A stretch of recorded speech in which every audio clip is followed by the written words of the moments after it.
కానీ, అసెంబ్లీ వ్యవస్థ కానీ, భారత రాజ్యాంగం కానీ, ఇండియన్ పీనల్ కోడ్ కానీ నా దేవుణ్ణి ప్రకటించవద్దని కానీ, బైబిల్లో రాయబడి నువ్వు చెప్పొద్దని అధికారం ఎవ్వడికి లేదు.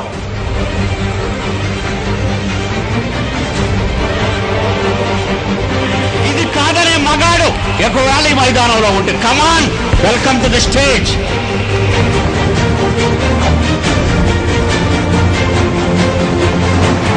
నాకు ఇచ్చిన లైసెన్స్ దేవుడిచ్చాడు. That is in the holy Bible. అది వద్దని చెప్పడానికి ఎవడు?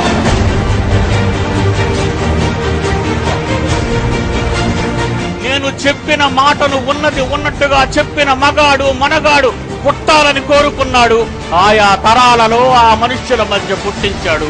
ఈ తరంలో నేరుగా మీ ముందుకు వచ్చాడు. దేవుని పిల్లలారా, ఐ లవ్ యూ. మిమ్మల్ని నేను ప్రేమించాను.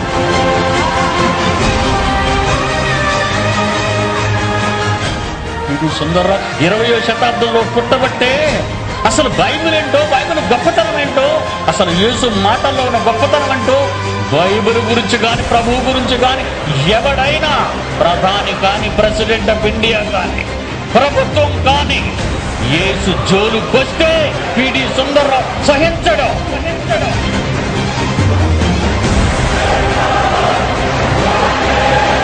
మీ ఆత్మలను రక్షించుటకు శక్తి గల వాక్యాన్ని సాత్వికంతో స్వీకరించండి.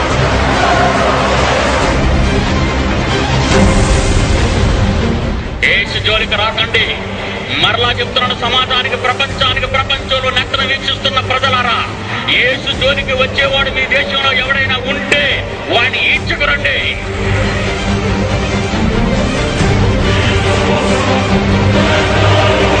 అదే సింహగర్జన. అధికారపూర్వకంగా ప్రపంచ మేధావులారా కబడ్డారంటూ ఎవరెవరిని ఎలా ఓడించానో రాసిన పుస్తకం అండి.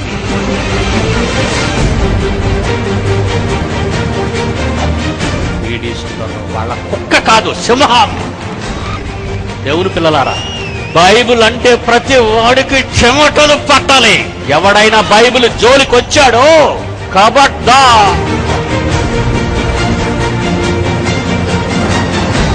నీది తప్పు అనే మగాడు వేరే ఎవడైనా ఉంటే పిడి సుందర్రావుని ఢీకోవాలి. అంత దమ్ములు ఇండియాలో ఉన్న ఏ ఒక్కడికి లేవని పిడి సుందర్రావుకు తెలుసు.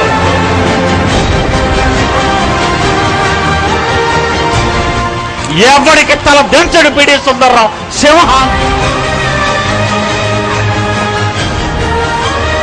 ప్రపంచ శాస్త్రవేత్తల్ని ఎడంకాలు కింద తొక్కేశాడు వీడు. ప్రపంచ శాస్త్రవేత్తలను ఏమనుకుంటున్నారు?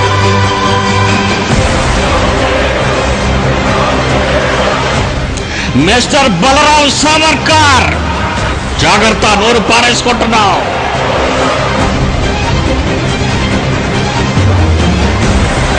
ఉన్నారు ఎవరైనా మీడియా వాళ్ళు?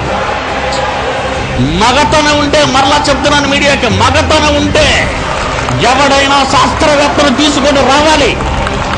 లేదా చేత కాదని no why, keep quiet, shut up.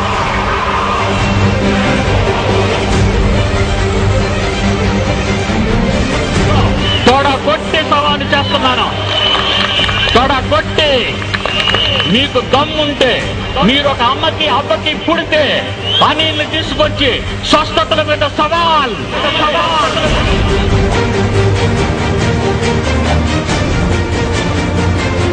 కత్తి పదునే కొండ్రి పదును వచ్చాడా ప్రపంచానికి ఓడించి అప్పగిస్తాను. బాహాటంగా ఓడించి ప్రపంచానికి బాహాటంగా అప్పగిస్తాను. ఎవడు దొరుకుతాడని చూస్తున్నాను. ఎవడు వీడు? వాడే జయశాలి. వెన్నులో ఎవడికైనా ఒడుగు పుట్టిస్తాడు.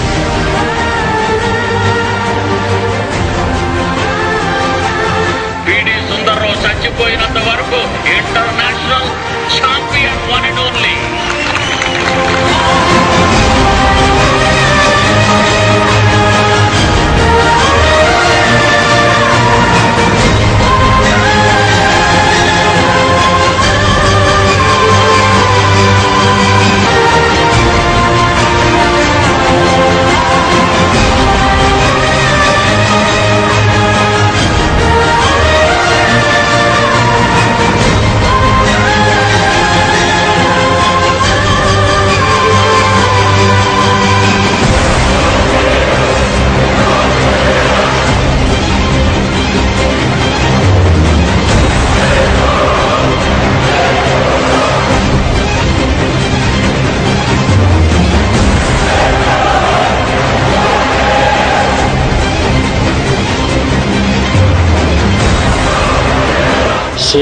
సింహగర్జన.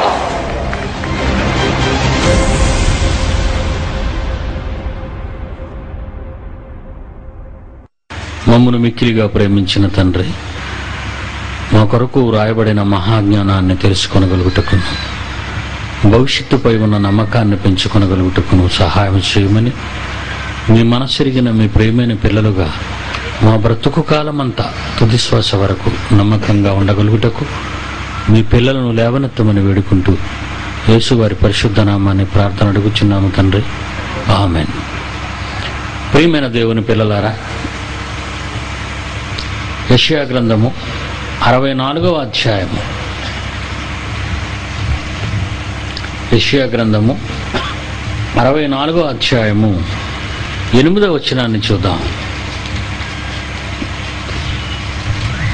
యెషయా గ్రంథము 64వ అధ్యాయము 8వ వచనాన్ని, యెహోవా నీవే మాకు తండ్రివి, యెహోవా నీవే మాకు తండ్రివి, మేము జికటమన్ను, నీవు మాకు కుమ్మరివాడవు, మేమందరము నీ చేతి పని అయి ఉన్నాము. చైనా ఆ దేశం చుట్టూ ఒక పెద్ద గోడను నిర్మించింది, గ్రేట్ వాల్. అది ప్రపంచ వింతలలో ఒక వింతగా చెప్పుకుంటున్నారు ఈరోజు మనుష్యులు. బబులోను చక్రవర్తి హ్యాంగింగ్ గార్డెన్స్ కట్టించాడు ఇరాక్ దేశంలో. అది ఒక వండర్గా చెప్పుకున్నారు. ఇలా ప్రపంచంలో మనిషి సాధించిన వాటిని, మనిషి చేసిన వాటిని వింతలుగా, విడ్డూరులుగా చెప్పుకుంటున్నారు. గొప్పవాళ్ళమని చాటింపు వేసుకుంటున్నారు. ప్రియులారా, వాళ్ళు ఏం చేసినా ప్రకృతిలో ఉన్నదానిని తీసుకుని చేశారే తప్ప లేని దానిని, ప్రకృతిలో పంచభూతాలలో లేని దానిని వాడు తీసి చేసిన వారు కారు. మనిషి తన గొప్పను తానే చాటుకుంటున్నాడు, వండరు అనుకుంటున్నాడు, వింత అని చెప్పుకుంటున్నాడు. కానీ మానవ ఆకార నిర్మాణాన్ని మనం చూస్తే మనిషి దీన్ని చేయలేడు. ప్రతి సృష్టి చేయాలి అంటే క్లోన్ చేయాలి, మరలా తండ్రి కణం తీసుకోవాలి, తల్లి అండంతో ఫలదీకరణం చెందించాలి. ఏదేమైనా మనిషి స్వయంగా చేయలేడు. కానీ ఈ హైబ్రిడ్ లేదా ఈ క్లోనింగ్ సిస్టమ్, దీన్ని మనిషి చేయాలి అంటే మరలా మనిషిలో ఉన్న కణాలే వీడికి అవసరం శాస్త్రవేత్తకు. పిల్లరా, మానవ ఆకారాన్ని మరుగుతున్న మట్టిలో నుంచి తీశాడన్న వాస్తవం బైబిల్లో చూసాం. మరొకసారి యెషయా గారి మనసులోనికి వెళ్ళి దేవుడు ఆయన చేత ఏం రాయించాడు అన్నది ఇప్పుడు చదువుకున్నాం. ఈ 8వ వచనంలో 64వ అధ్యాయం యెషయా గ్రంథంలో, యెహోవా నీవే మాకు తండ్రివి. ఆకారాన్నైతే తన చేతితో చేశాడేమో, కానీ ఆకారంలో ఉన్నదానిని, శక్తిని, జీవాత్మను పరమాత్ముడైన ఆ తండ్రి ఆ మట్టి బొమ్మలో, తాను చేసిన మట్టి బొమ్మలోనికి తీసుకుని వెళ్ళాడు. ఆయన పరమాత్మ. మనమంతా జీవము కలిగిన వాళ్ళము, జీవాత్మలము, జీవము కలిగిన వాళ్ళము. తండ్రి జీవము కలిగిన వాడు. నీ పేరు ఏమి అని ఇశ్రాయేలీయులు ఈజిప్టు దేశంలో నన్ను అడిగినప్పుడు ఏమని చెప్పాలి తండ్రి అని మోషే అడిగినప్పుడు ఆ సీనాయి పర్వతారణ్యంలో దేవుడు చెప్పిన మాట మీకు తెలుసు, నేను ఉన్నవాడను, లివింగ్ గాడ్, నేను ఉన్నవాడను, జీవము గలవాడను, జీవించుచున్నవాడను, కాలము లేనివాడను, ఆది లేనివాడను, అంతము లేనివాడను. ఈ మహాశక్తి ఆదాము దగ్గర విడగొట్టబడి దేవునిలో ఉన్న ఆ మహాజీవం, శక్తి మానవ ఆకారంలోనికి ప్రవేశించింది. అప్పుడు మానవ ఆకారం మట్టిగా, జిగట మట్టిగా చేయబడిన ఈ ఆకారం లోపలి భాగం ఎలా స్పందించిందో అన్నది ఒక్కసారి ఈ ఊహా చిత్రాన్ని చూద్దాం.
దేవుని మాటలో ఎంత శక్తి ఉన్నది.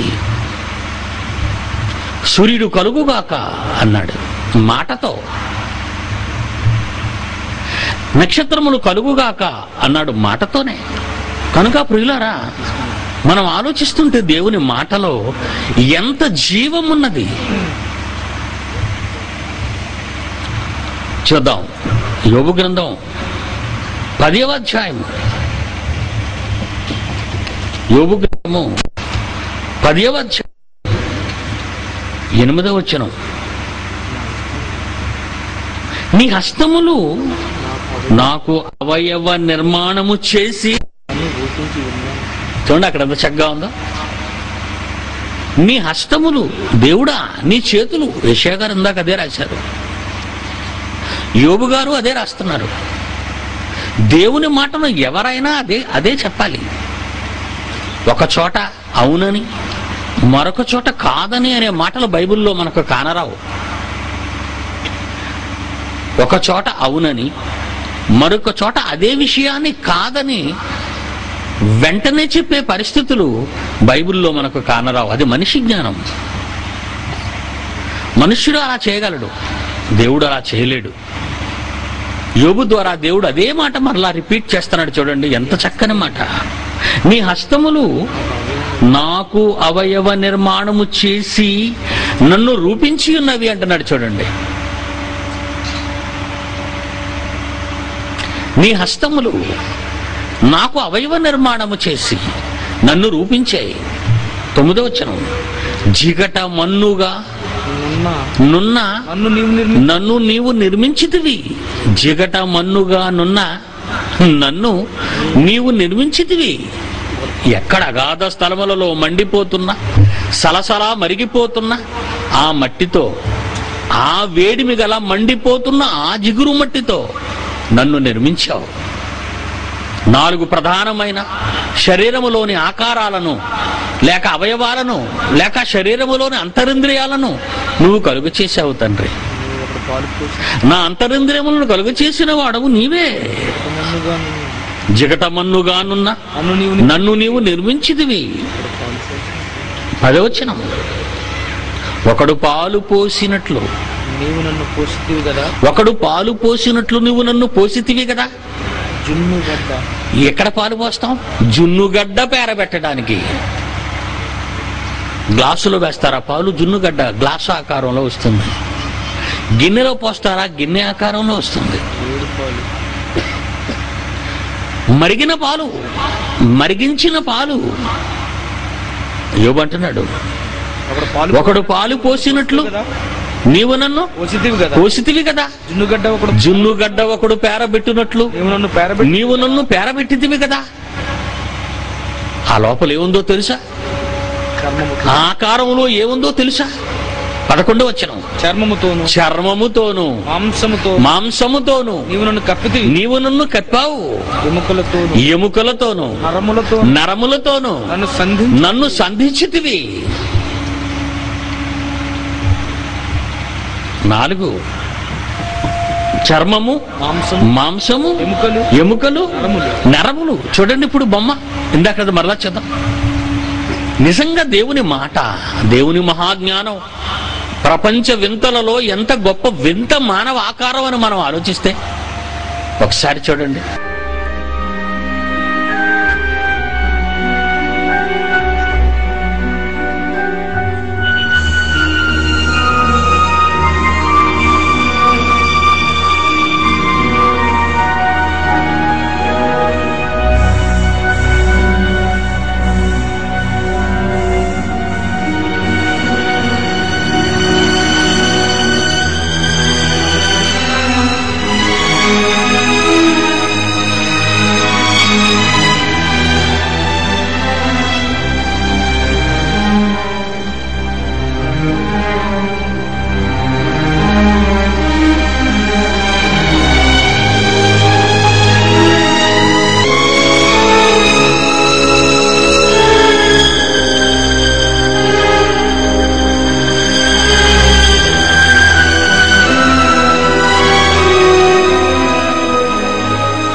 మనకున్న ఈ ఫింగర్ ప్రింట్స్, ఈ వేలి ముద్రలు ప్రపంచంలో మరొకరికి ఉండకూడదు, ఉండవు కూడా.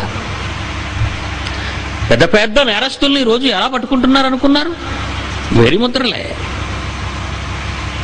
నా గొంతును మరొకరు ఇమిటేట్ చేయగలరు,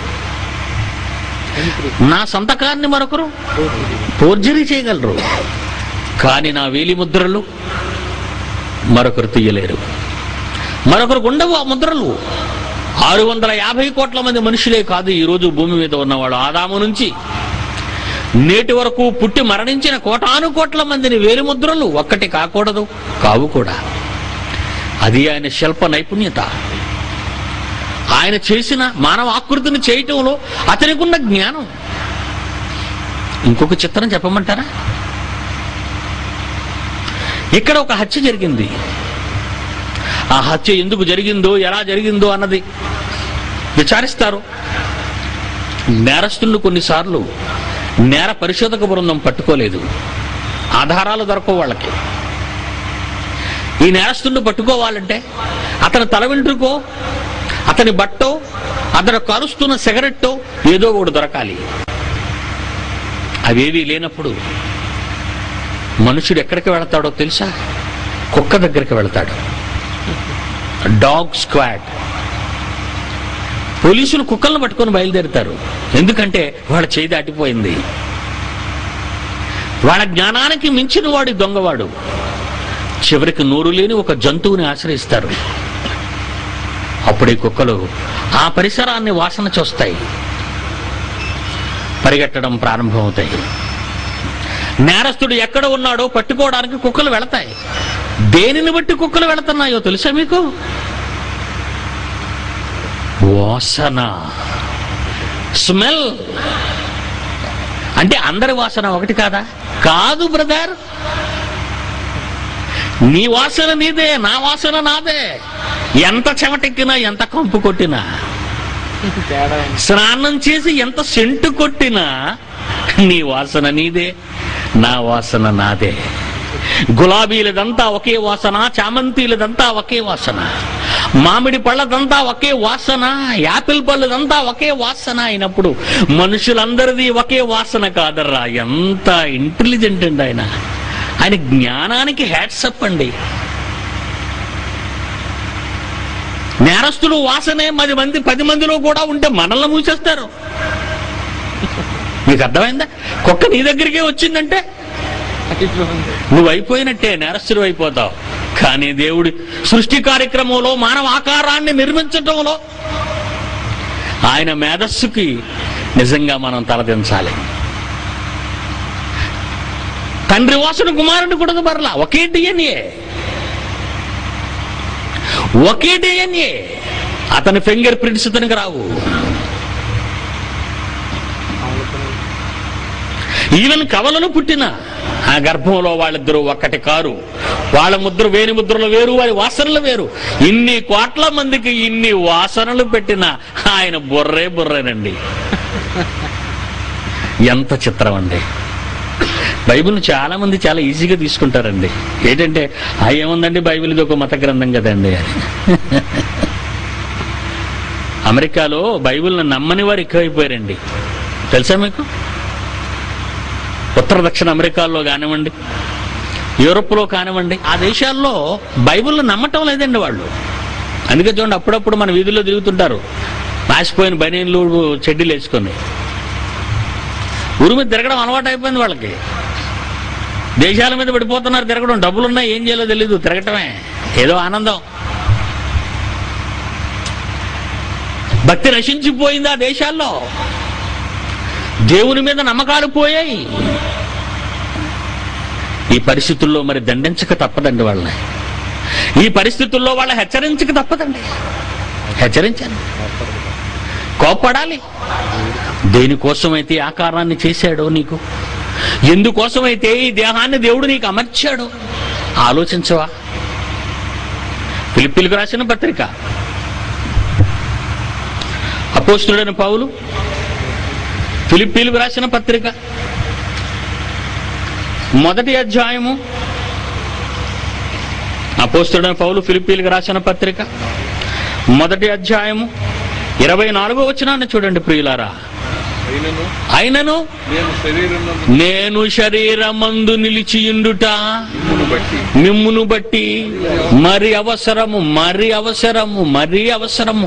ప్రారంభ శతాబ్దానికి అనగా 1900 సంవత్సరాల క్రితమే ఆనాటి మానవాళికి పౌలు శరీరములో ఉండుట మరీ అవసరమన్న పదాన్ని మనం ఆలోచించగలిగితే 1900 సంవత్సరాలు గడిచిపోయాయి. బైబిల్ను చేతబట్టిన వారు బైబిల్లోని మహాజ్ఞానానికి వారసులుగా మిగిలారా అంటే బైబిల్నే విడిచిపెట్టారండి. అమెరికాలో చర్చిలన్నీ ఖాళీ అయిపోయింది. ఎవరు చర్చిలకి వాటికి వెళ్ళరు. ఎందుకంటే ఈ కంప్యూటర్ యుగం వచ్చిన తర్వాత వాళ్లే తమ కంప్యూటర్ ముందు కూర్చొని జాగ్రత్తగా ఒక చర్చిని తెచ్చుకోవచ్చు. ఆ కంప్యూటర్లోకి అందులో ఒక ప్రసంగికుని తెచ్చుకోవచ్చు. సైబర్ చర్చ్ అండి ఇవన్నీ. అందులో ఒకడు వచ్చి ఏదో మాట్లాడతాడు, ఫీడ్ చేసేసాడు చాలా ఇలాంటివన్నీ. సెల్ ఫోన్లో మ్యూజిక్స్ ఎలా ఫీడ్ చేశాడో, సౌండ్స్ ఎలా ఫీడ్ చేశాడో అలా కొన్ని ప్రసంగాలను ఫీడ్ చేసేశారు. నువ్వు గుడికి వెళ్ళనవసరం లేదు, నువ్వు నడవనవసరం లేదు, ఆలోచించిన అవసరం లేదు. ఆదివారం 1 గంటకే గుడికి అలవాటు పడిన నేటి ప్రపంచ క్రైస్తవ్యాన్ని ఆ 1 గంట కూడా దేవుని ఆలయానికి వెళ్ళవలసిన అవసరత లేదు.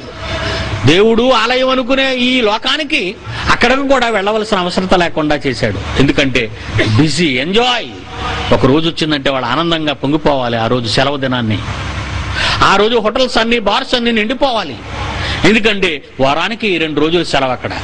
ఈ 2 రోజుల్లో మేము ఆనందించాలి, మేము తినాలి, తాగాలి, తిరగాలి, ఎంజాయ్ చేయాలి. మనిషి దేవుని మీద భక్తి నశించిపోయిందండి. బొద్దింకకు భయపడతాడు, ఒక కుక్కకు భయపడతాడు, ఒక పాముకు భయపడతాడు, మాస్టర్కు భయపడతాడు, దేవునికి భయపడ్డు. పురుగుకైనా భయపడుతున్న ఈ మనిషి చివరకు కన్న తండ్రి అయిన దేవుడు ఇంత మంచి ఆకారాన్ని దాని వెనక ఒక విచిత్ర గాథను పెట్టాడే. ఆ తండ్రిని నువ్వు నమ్మలేకపోతున్నావు, ఆ తండ్రికి నువ్వు భయపడలేకపోతున్నావు. అలాంటప్పుడు దేవుడు కన్నెర్ర చేయాలా వద్దా? చెయ్యాలి కదండి, చెయ్యాలా వద్దా? మీ బిడ్డ మీ మాట వెళ్ళినప్పుడు మీరు ఏం చేస్తారు? బెత్తం పట్టుకుంటారు. ఎందుకంటే వాడు బాగుపడాలి. వాడిని కన్నది, వాడిని పెంచింది, మీ కష్టార్జితాన్ని వాడికి దార పోసింది మీ మనసులో ఉన్న కోరికను నెరవేర్చటానికి. మీ బిడ్డల మీద మీకే ఇంత అధికారం ఉంటే, మీ బిడ్డల మీద మీకే ఇంత పట్టుంటే, మీ బిడ్డల మీద మీకే ఇంత అధికారాన్ని జులిపించడానికి శక్తి ఉంటే, కన్న తండ్రి దేవుడు మనం రాకముందే మనకు కావలసిన అన్నిటినీ పెట్టాడే. కెమెరాలో బ్లాక్ అండ్ వైట్ ఫిల్మ్ ఉందనుకోండి, మీరు రంగు బట్టలు వేసుకున్న నిలబడినా బ్లాక్ అండ్ వైటే పడుతుంది. ఎందుకంటే ఆ కెమెరాలో ఉన్నది బ్లాక్ అండ్ వైట్ ఫిల్మ్, అది నలుపు తెలుపు ఫిల్మ్. అది మీ కెమెరాలో కలర్ ఫిల్మ్ ఉందనుకోండి, అప్పుడు రంగురంగు బట్టలతో పచ్చడి మైదానంలో రంగురంగుల పూల మధ్య నిలబడితే ఏ పువ్వు రంగు ఆ పువ్వుకు పడుతుంది, నువ్వు వేసుకునే బట్ట రంగు ఖచ్చితంగా పడుతుంది. ఎందుకంటే ఆ కెమెరాలో ఉన్నది కలర్ ఫిల్మ్ కనుక. నీ కళ్ళల్లో రంగులు ఉండకపోతే, నీ రెటీనాలో ఈ కలర్స్ లేకపోతే, దేవుడు కలిగించిన ఈ ప్రకృతిలోని రంగులను నువ్వు ఎలా చూడగలవు? ఏమండి నాకేం చూసినా నలుపు తెలిపానండి అని ఎవరైనా అంట విన్నారా మీరు? ఏమండి నాకు ఏది చూసినా నలుపుగాను తెలుపుగాను కనపడుతుందండి అని ఎవరైనా అన్నారా? నీ కళ్ళల్లో ఎంత జ్ఞానాన్ని పెట్టాడు ఆయన, ఎంత మహాజ్ఞానాన్ని అమర్చాడు ఆయన. నీ కళ్ళకు, నీ ముక్కుకు, నీ చెవులకు, నీ శరీరానికి కనిపించని జ్ఞానేంద్రియాలన్నింటికీ కూడా ఆయన ఎంత జ్ఞానాన్ని ఉపయోగించి మానవ ఆకారాన్ని చేశాడు. ఎందుకు చేశాడు? కారణం ఉంది. రోమాపత్రిక 12వ అధ్యాయము, రోమాపత్రిక 12వ అధ్యాయము ప్రారంభవచనం నుంచి చూడండి ప్రియులారా. కాబట్టి సహోదరులారా, పరిశుద్ధమును దేవునికి అనుకూలమైన మీకు అనుకూలం కాదు. రాదర్ జాన్సన్ అంటున్నాడండి, ఏమండి చాలా మంది వచ్చేవాళ్ళండి, ఎందుకు రాలేదంటే వాడు పనిబాట్లు ఉన్నాయండి అంటున్నాడు. పనిబాట్లు ఉన్నాయని రాలేదా? ఎవరి పని మీద? పాలకొల్లు దగ్గర సముద్రం పొంగుతుంది, సునామీ ఆరంభమైందంటే అప్పుడేం చేస్తారు?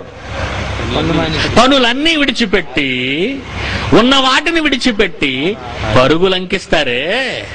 అంటే ప్రమాదమేనా? అంటే ప్రమాదం కంటేనే దేవుడు అమాయకుడు అన్నమాట. సముద్రం కంటేనే దేవుడు చేతగానివాడు అన్నమాట.